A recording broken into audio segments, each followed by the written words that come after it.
assalamu aleykum hettiyankoɓe yeɓiyankoɓe ayaw Piindi TV bisimilla mon e roɓɓindu jaydeli moɗon weltare min dañte kala saaha huccidde mon noon kadi min dañiri weltare oɗo subaka talata hannde peeɗoni Allah waɗan en jaam goto fof salminama inde ko noon manama e jettoɗe serenɓe men jettaki e lawol gotol calminama juura berta juuɗe ñaga duwaw yuppa e Sénégal e aduna fof mboros holla en caggal jaam duumo e nder leydi meɗen Sénégal e aduna fof ɗum noon hettiyankoɓe yeɓiyankoɓe ne jeeya ko ɓuuri tengtude e jaydeli meɗen konngudi gardiɗo leydi ndi suuti to ganduɗa woni tan Berlin ɗum ɗon noon caɗele Afrique fof arti hen goɗɗum nane nder jaydeli ɗi woni gueɗe Ousmane Sonko e toɗɗogol toɗɗi oɗo mo ganduɗa woni yette Diomaye Faye ɗum ɗon ne nane nder jaydeli ha tengte cukalon ɗiɗon toon to diwan mo Ziguinchor wasɓe pittali mumen ma en gar hen joni joni wonta so Allah lamɗo jaaɓi.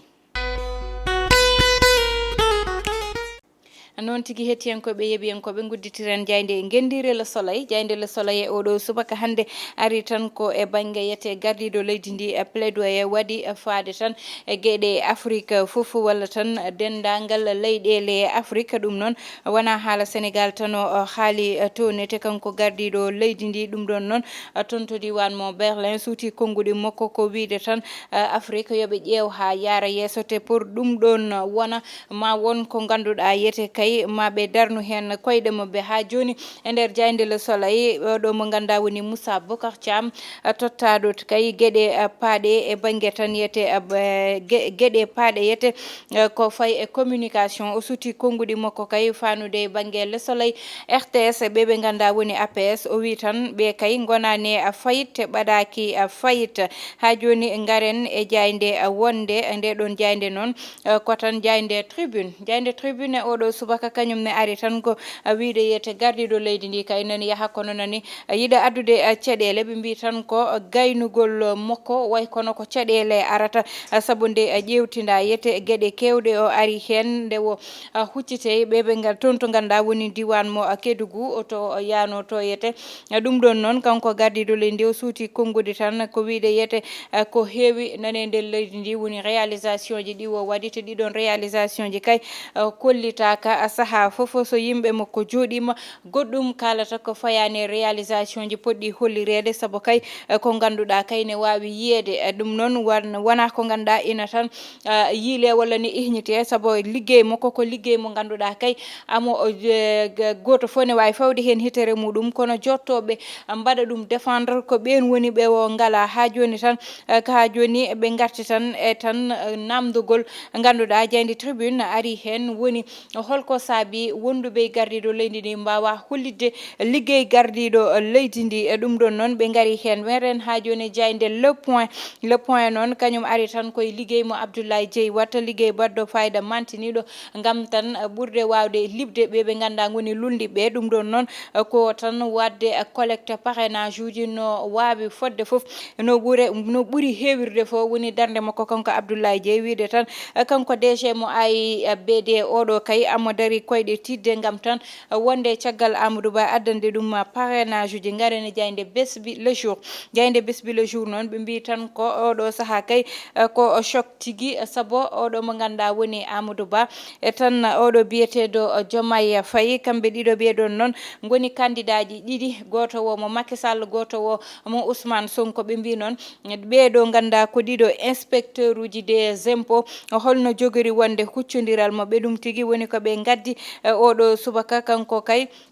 Bassirou Diomaye Faye e oɗo mo ganduɗa woni Amadou Ba kamɓe ɗiɗo noon woni ɓe ganduɗa ko jiiduɓe liggey kono kadi jogori huccodirde e tan ɗiɗo élection ji garoji garen ha joni jayde li quotidien noon ari tan ko wiide ko namdal kay woni e candidature mo ganduɗa woni yete oɗo biyeteɗo yete Diomaye Faye kanko noon oɗo saaha ɓe mbi tan ko amoni kay nanga ɗo joni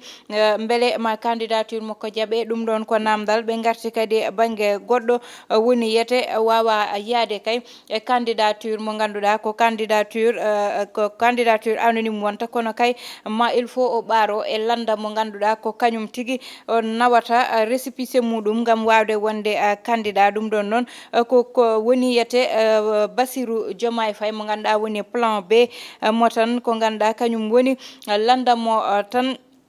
landamo Pastef mo ganduɗa kay oɗo saaha goto fof ne andi koko fusa gaɗene jeyde l'observateur noon ari tan ko wiide gardiɗo leydi ndi kay oɗo saaha kay ko audience mo ganduɗa yete ina namdoto walla cadre uji ɗi ganduɗa goni cadre uji tan di Ziguinchor walla Casamance ɗum noon o salaniɓe ɗum o holni wawi wiyede o salanima Atepa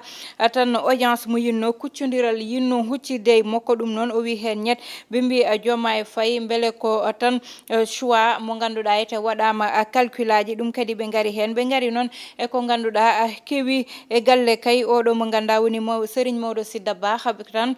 galle mo ganduɗa ete koko yana kappareje ƴetta toon cuɗari ƴetta toon kono noon won nangaɓe hen ɓeɗo nangaɓe hen noon ko garde corps uji eɓe ganduɗa ko coursier wonnoɓe ɗon e galle he ko ɓen tigui pawa kay juuɗe ɓe gari kay e 5G mo ganduɗa yete ɓe garti hen yetde e danger ji ganduɗa ne wawi addude ɗum faade tan e banggue yette e banggue mo ganduɗa kañum woni sécurité intérieure mo leydi ndi garen ha joni e l'observateur keddotoɗen saabu passeport uji ɓe mbi tan namdotoɓe passeport koko ɓuuri ɓeydade saabu ñalawma fo eɓe mbawi hebde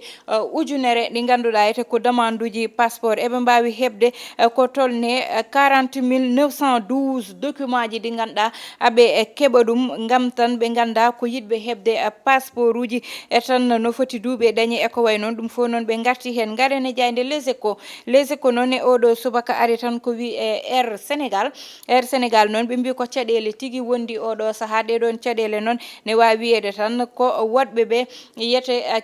ɓuuri e doole e dow mabɓe saabu yete oɗo saaha won guure ganduɗa uddaniɓe dame kono kadi won guure ganduɗa yete ɓe keɓata hen ni ko ganduɗa kañum woni demande uji kewɗi e caɗele ɗeɗon noon ɗi ganduɗa air sénégal dañi ɗum ɓe mbi koko ganduɗa ne wawi tan nawde ɗum ha udda garen ha joni tan eko fayi e banggue kames résultat ji ganduɗa ko mbi ko résultat ji catastrophique résultat ji ɗi moƴƴani faade candidature uji tan e droit public de faade candidat ji droit public ɗum ɗon noon ɓe mbi tan ko ɓeɗo ɓe ganduɗa kamɓe goni kames noon faade wadde walla yiilade place waɗ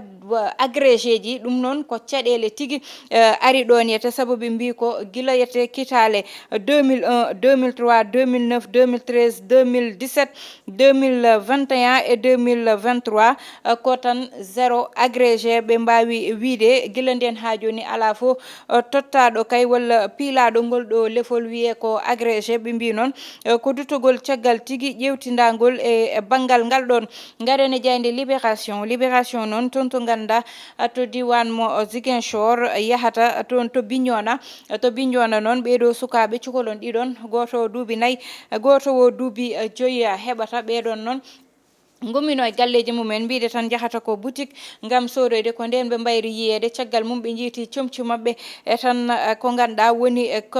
koɓe kaɓɓuno e ɓalli mabɓe ko wayno cuɗari ko way noon kono noon ɓe nanguno tan ko enlèvement ha tan ɓe jiiti gosli sukaɓe ɓeɗon mi wawi wiyede koɓe waraɓe ɗum ɗon woni caɗele ɗe ganduɗa oɗo saaha yete toon to diwan mo Bignona noon gendarmerie nationale udditi hen enquête gam yiiɗe mo ganduɗa kay enquête nangui ɗum woni oustas Oumar Sall oɗo saaha kay amone dumbirdu gam konngudi o suutuno fanude tariha tijane ha joni tan ɓe gari e tan ɓe ganda nanggama woni ɗiɗo gardien ji ɗi galle mo ganduɗa kañum woni galle tan mo Serigne Maodo Sy Djamil ɗum ɗon noon ɓe mbi tan oɗo saaha Serigne Maodo Sy Dabakh ɓe mbi noon oɗo saaha kay ɓeɗon ɗiɗo pawama juuɗe ko tan gardien e mo ganduɗa ko coursier ɓen tigui pawa tuma oɗo saaha garene jayde stade coftal ɓalli Sénégal ina parana match muɗum hakkude muɗum e Togo ɗum ɗon noon ko waktu 16h yoni hande tigui wonata so Allahu lamɗo jaaɓi kekiɗe ɓe mbi noon Sénégal guila mars 1980 85 ko nden tañ noon ɓe mbayruno hebde succès ɗum noon woni gueɗe ɗe ɓe mbayruno hebde succès toon to Lomé mana kamɓe ñaano toon ɓe tan pooli ɓe ɓe ganda kamɓe goni ɓe ɓe ganda goni équipe oɗo mo Togo ɓe mbi noon aɓe poti hande noon ma ande beele ko way noon ɓe mbattata walla ha joni tan garene jayde suñu lamb ko ɗon tigui uddirten damal suñu lamb noon ɓe mbi tan oɗo mo ganduɗa kanko woni Lac de Guiers 2 e tan hebde mum polgol e dow site ɓe mbi noon équipe mo Lansar walla mbiyen écurie mo Lansar ɓe tan nanni recours saabu ɓe mbi ko site waɗira yete